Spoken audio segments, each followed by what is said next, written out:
I was a huge fan of the Turtles growing up as a kid. I watched the cartoon every day with my buddies after school, and the cool thing about Ninja Turtles for me growing up was that each one of us, each one of my best friends and I we were a turtle. So I was Donatello, and my bossy friend was Leonardo, and it was really easy to connect with who those characters were as a kid. Because they were so close to your age when you're, a young kid watching Ninja Turtles. What I really liked about the first movie was the brotherhood between the guys and their banter and the fun that they had together. And that was what I loved about Ninja Turtles growing up as a kid, was just that playfulness and, that banter between those characters. And I wanted to keep telling that story and figure out who those characters were a little bit more in this movie. So when I first read the script that Josh Appelbaum and André Nemec wrote, I was struck by how powerful the theme of the movie was. And it really felt to me like this movie needed to be made because it was really about something. It was about something that all teenagers go through, which is,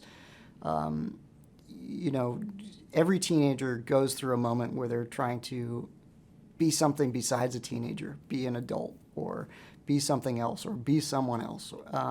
And at every moment in a teenager's life, they're trying to accept who they are. And that is really the emotional through line of this movie, is the Turtles are in a place in their lives where they are trying to figure out if they want to stay Turtles or if they want to become something else.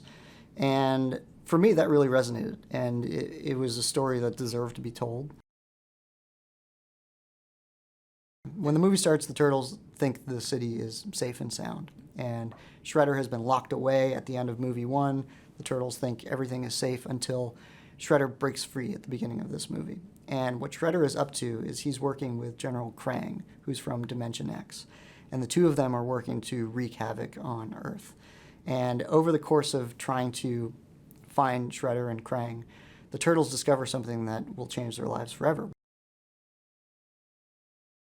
April was a human character who met the Turtles, and the audience got exposed to who the Turtles were through April's point of view. And in this movie, Casey Jones meets the Turtles in a roundabout way, and he becomes kind of he helps ground the movie because he's one of the only humans who's meeting the Turtles for the first time, and there's a little bit of a reality check he has to do. Each moment, like, the Turtles actually live underground here, and this is their lair, and this is what they look like. So it's some of the fun of the Casey Jones character is kind of catching up to speed with what April already knows and what the Turtles already know, which is the secret of who the Turtles are and where they live. And Casey's a really fun character.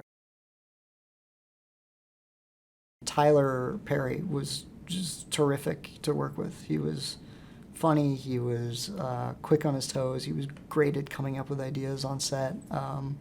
We'd let the cameras roll and he would just invent, and he was fantastic. I want people to see a movie that has tons of action, great action, but also has tons of humor and heart. And it's a movie that parents can take their kids to, and their kids will dig it, but I think the parents will dig it too, whether they're Ninja Turtles fans at heart or not. I think it'll be a really fun ride for them.